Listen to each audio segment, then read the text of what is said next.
आप सबों को नमस्कार। फिर से आपके साथ मिलने का सौभाग्य हुआ और आज फिर हम एक विषय पर बात करेंगे और वो विषय है कि हमारे जीवित रहने का, हमारे जीवन का उद्देश्य क्या है। हम क्यों हैं यहाँ पर। जैसे मैं देहरादून में हूँ, आप किसी और शहर में रहते हो या किसी और प्रदेश में रहते हो, मुझे नहीं पता। जहाँ भी आप रहते हैं, अगर आप सुन रहे हैं, आपके जीवन का उद्देश्य क्या है। प्रश्न उठता है कि मैं यहाँ पर क्यों हूँ। एक पुराने फिल्म का गीत मुझे याद आ रहा है, जो शायद अगर आप जवान हैं तो आपको पता नहीं होगा, लेकिन अगर आप थोड़ा सा 1970-80 के टाइम की बात जब आप होंगे उस समय, तो शायद उस समय ये गाना बहुत प्रचलित था और वो था राज कपूर का गाया हुआ, जीना यहाँ मरना यहाँ, इसके सिवाय जाना कहाँ। कहने का मतलब ये है कि यहीं पर हम आए हैं, यहीं मर जाएंगे, हमारा वो अंत है। क्या ये सच है? जी नहीं मेरे दोस्तों, ये बिल्कुल भी नहीं है। हमारे जीवन का कोई ना कोई उद्देश्य है ना। हम किसी पर्टिकुलर उपयोग होने के लिए, उद्देश्य के लिए इस दुनिया में आए हैं। और जैसे आप जानते हैं कि मैं अभी इस माइक में रिकॉर्ड कर रहा हूं, मेरे पास ये माइक रखा हुआ है। इस माइक का एक उद्देश्य है। उद्देश्य ये है कि ये मेरी आवाज को पकड़कर रिकॉर्ड कर रहा है। गिटार उदाहरण, एक और उदाहरण लें, गिटार एक इंस्ट्रूमेंट है म्यूजिक निकालने का, और उसका जब हम उसको बजाएंगे अच्छा तो म्यूजिक अच्छा आता है। विशेष करके अगर आप गिटार जानते हैं तो उसमें से अच्छी म्यूजिक निकाल सकते हैं। तो गिटार का एक अपना उद्देश्य है, उसका एक अपना उपयोग है, उसका एक कारण है। तो उसी प्रकार से आपका और मेरा इस दुनिया में क्या उद्देश्य है, हम क्यों यहाँ पर आए हैं। बाइबल जो परमेश्वर का वचन है वो इस प्रकार से कहता है कि आप और मैं, हम इस दुनिया में एक पर्टिकुलर उद्देश्य के साथ आए, और वो उद्देश्य ये है कि हम जो मनुष्य हैं परमेश्वर की महिमा अपने जीवन के द्वारा, अपने बोलचाल के द्वारा कर सके। हम एक प्रकार से उसका आईना बन सके। जैसे कि रात में अगर आपने ध्यान दिया होगा, चंद्रमा एक प्रकाश देता है हमको, लेकिन हम जानते हैं कि चंद्रमा में प्रकाश नहीं है। वो प्रकाश एक्चुअली सूरज से आता है और चंद्रमा उसको रिफ्लेक्ट करता है, वो सूरज का प्रतिबिंब है। उसी प्रकार से हम भी परमेश्वर के एक प्रतिबिंब हो सकते हैं। लेकिन एक समस्या आ जाती है। समस्या ये है, परमेश्वर ने तो हमको शुरू में आदम के रूप में तो बहुत पवित्र बनाया, अच्छा बनाया, लेकिन पाप में गिर गए। हम गंदे कामों में हम सम्मिलित हुए, क्योंकि हमारे जो पूर्वज रहे आदम और हवा, उन्होंने पाप किया और हम उनके बच्चे जो हैं, जो जनरेशन चली आ रही है, हम सब पापी बन जाते हैं। हम सबों में वही लाल खून दौड़ता है, और जो स्वभाव आदम और हवा में था, वही स्वभाव आप में और मुझ में है। वही खून और वही स्वभाव हम में और आप में बढ़ता चला जा रहा है। और इस प्रकार से हम देखते हैं, परमेश्वर का वचन कहता है कि जब कोई बच्चा पैदा होता है तो वो भी जन्म से पापी है। हम और आप तो हैं ही, लेकिन बच्चा भी स्वभाव से पापी हो जाता है। और ये मैं आपको बताना मांगता हूं, बहुत इंटरेस्टिंग चीज परमेश्वर के वचन में लिखा है कि कोई इससे अछूता नहीं है। यहाँ रोमियो उसका 3 अध्याय और 23वें पद में इस प्रकार से लिखा हुआ है कि सबने पाप किया है और परमेश्वर की महिमा से रहित है। अर्थात हम परमेश्वर की महिमा नहीं ला पाए, हम अपनी महिमा करने लगे। है कि नहीं? और अपने आप में ही घमंडी हो जाते हैं, अपने शरीरों को संतुष्ट करना मांगते हैं, हम सेल्फिश हो जाते हैं, स्वार्थी बन जाते हैं। तो अगर मैं एक उदाहरण के रूप में आपके सामने रखूं कि मेरी माँ ने तो मुझे कभी चोरी करना नहीं सिखाया, या मेरी माँ ने कभी मुझसे नहीं कहा कि बेटा झूठ ऐसे बोला जाता है, लेकिन मैं झूठ बोला, चोरी भी किया, उल्टे सीधे काम भी किया। क्यों? उसका कारण है कि बाइबल जो परमेश्वर का वचन है वो बताती है कि हम जन्म से ही पापी हैं, और परमेश्वर कौन है? वो पवित्र सृष्टि करता है, आपका और हमारा सृष्टि करता है। तो पापी स्वभाव और पवित्र परमेश्वर का मेल नहीं हो सकता है। आप जानते हैं हमारे चारों तरफ क्या हालत है। अगर आप टेलीविजन देखिए, उसमें कोई भी गुड न्यूज नहीं मिलेगा आपको, कोई शुभ समाचार ज्यादातर नहीं मिलेगा। ज्यादातर कहीं किसी की हत्या हो गई, तो कहीं कोई बीमारी से मर गया, किसी ने आत्महत्या कर ली, तो कहीं कोई ड्रग ले रहा है, तो कहीं कोई लड़ाई झगड़े में लगा हुआ है। उल्टे सीधे काम, आतंकवाद एक जबरदस्त हमारे समाज में, हमारे देश में फैल चुका है। ये सब क्या है? ये सब वही पाप की निशानी है। पाप का निशान, दाग हमारे समाज में हमें छोड़ गया है। तो प्रश्न अब उठता है कि हम पापी मनुष्य कैसे परमेश्वर की महिमा कर सकते हैं? आप और मैं अच्छी तरह से जानते हैं कि अगर हमारा जन्म हुआ है तो एक समय जरूर आएगा कि हम मरेंगे भी, हमारी मौत भी आएगी। अगर जीवन है तो मौत भी है। आप कोई 70 साल जीता है तो कोई 80, कोई 100 साल तक जीता है, लेकिन मरना सबको है दोस्तों, ये तो पक्की बात है। लेकिन मरने से पहले हमें अपने गंतव्य, हमारे आगे वाले जीवन के बारे में सोचना बहुत जरूरी है कि भाई मेरा उद्देश्य सिर्फ यही है कि खाना पीना और बस मर जाना। हम में से कई लोग खूब अच्छी शिक्षा पाने की कोशिश करते हैं, अच्छे अच्छे स्कूलों में दाखिला लेते हैं। क्यों? ताकि हम अच्छी नौकरी मिल जाए, अच्छी फैमिली हो। लेकिन एक समय आता है कि हम बूढ़े हो जाते हैं, और उसके बाद क्या? एक लाठी का सहारा लेकर के चलते हैं, बीमारियां आ जाती हैं। आप जानते हैं हमारे कई जो वृद्ध अवस्था में जो लोग रहते हैं, कई प्रकार की बीमारियां उनके जीवन में आती है। मेरे जीवन में भी बीमारियां आती हैं, आपके जीवन में भी शायद आती होगी, तो हम सबों के जीवन में आता है ये दुख भरा जीवन। क्या परमेश्वर का यही उद्देश्य था कि वो हमें दुख भरा जीवन दे? कदापि नहीं दोस्तों। परमेश्वर ने एक गुड न्यूज, एक शुभ संदेश आपके लिए और मेरे लिए भेजा है। और वो शुभ संदेश क्या है?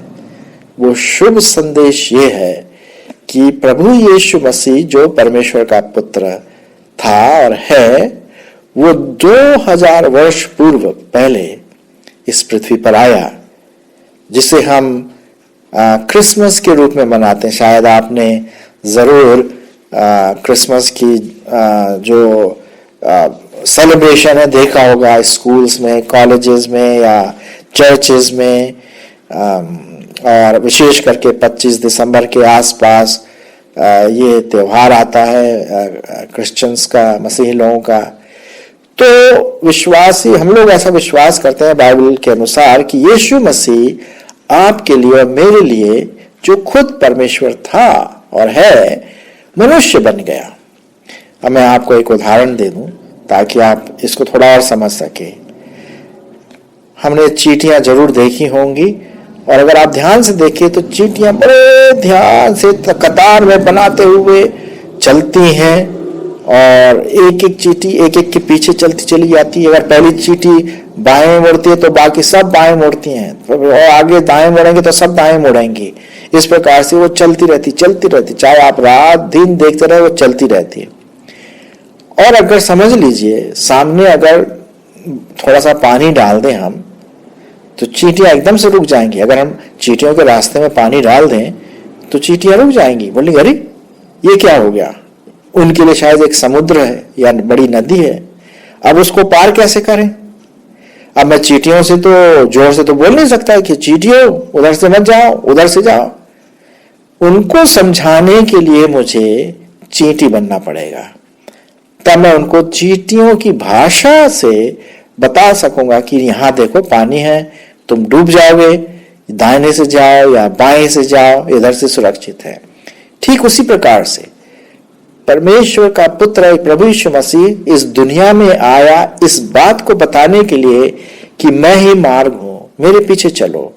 मैं इसलिए आया कि मैं तुम्हारे पापों को माफ कर दूं।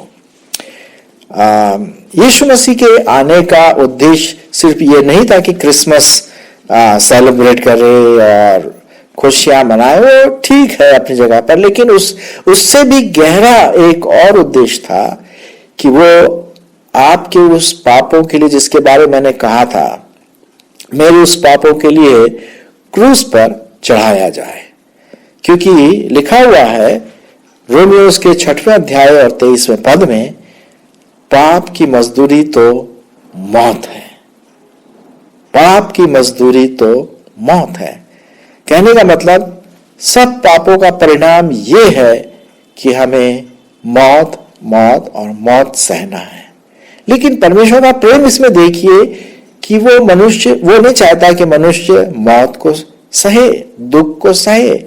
इसीलिए प्रभु यीशु मसीह परमेश्वर के पुत्र होने के नाते इस दुनिया में आए और उन्होंने अपने आप को क्रूस पर चढ़ा दिया, क्रूस की मौत सह ली। बाइबल में एक पद लिखा हुआ है, यूहन्ना उसका 3 और 16 अध्याय पद में, कि क्योंकि परमेश्वर ने जगत से ऐसा प्रेम रखा कि उसने अपना एक लौता पुत्र दे दिया, ताकि जो कोई उस पर विश्वास करे नाश न हो परंतु अनंत जीवन पाए।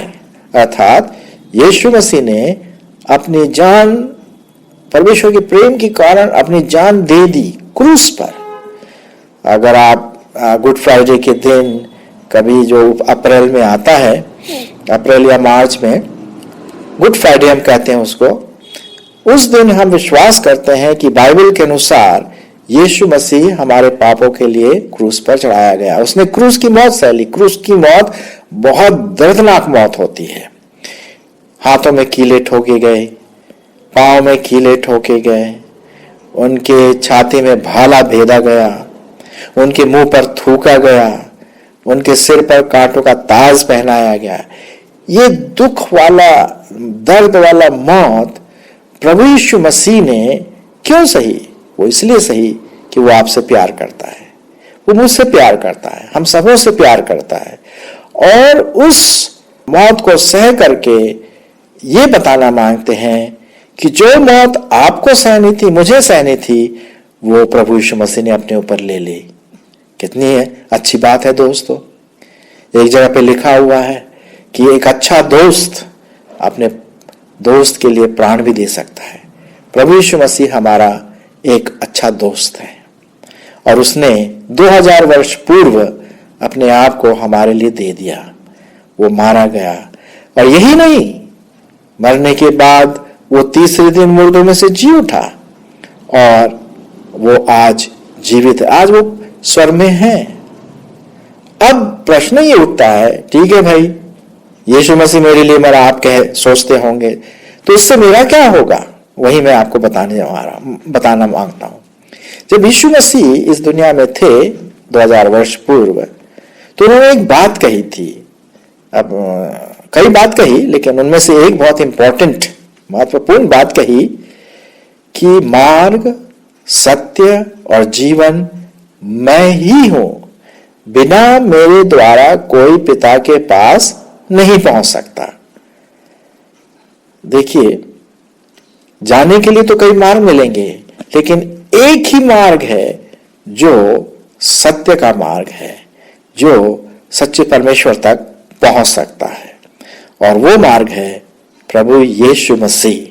जी हां, वो मार्ग है, वो सत्य है, वो जीवन है। एक बार और उसने कहा था, पुनरुत्थान और जीवन मैं ही हूं, जो कोई मुझ पर विश्वास करेगा, यदि वह मर भी जाए तो अभी जीवित रहेगा। तो जब प्रभु यीशु मसीह हम आपके और मेरे पापों के लिए मारे गए, तो तीसरे दिन मुर्दों में से जी उठे। तो वो मरे हुए ईश्वर नहीं है, वो जीवित परमेश्वर है। उन्होंने मौत पर विजय प्राप्त की है, ये दिखाने के लिए कि जो प्रभु यीशु मसीह पर विश्वास करेंगे उनका भी ऐसा ही होगा, वो भी जीवन पाएंगे। मेरे प्रिय दोस्तों, अब प्रश्न ये उठता है कि मरने के बाद हमारा क्या होगा।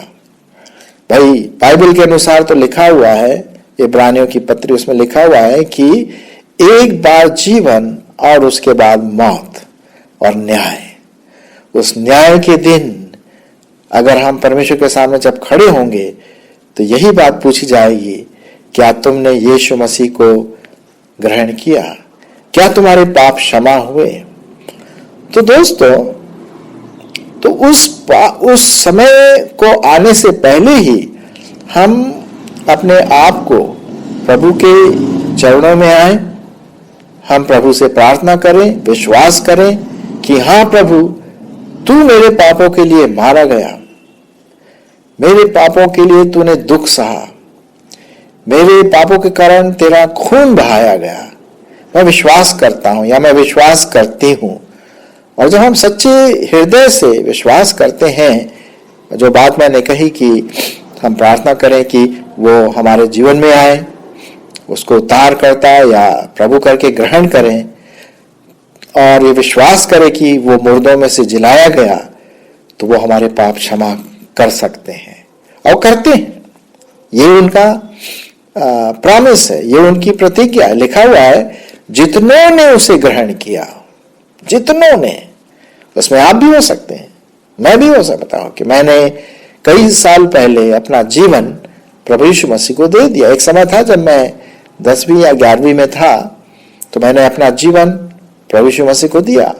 मैंने अपने पापों को माना और मैंने यीशु मसीह को अपने जीवन में उद्धारकर्ता करके ग्रहण किया, प्रभु करके ग्रहण किया। और तब से लेकर के आज तक मैं जैसा भी होता है दूसरों को इस सुसमाचार, इस गुड न्यूज के बारे में बताता हूं। वही मैं आपके सामने अभी बता रहा हूं कि आपके लिए गुड न्यूज है, आपके जीवन का उद्देश्य है। आप सिर्फ ऐसे ही नहीं आए, परमेश्वर चाहता है कि आप उसकी महिमा करें और मरणों उपरांत आप उसके साथ हमेशा हमेशा हमेशा अनंत काल तक स्वर्ग में आनंद का जीवन बिता सके। क्या ये गुड न्यूज नहीं है दोस्तों? बिल्कुल गुड न्यूज है। और ये आपके लिए भी है, पूरे मानव जाति के लिए, पूरे मनुष्य जाति के लिए है।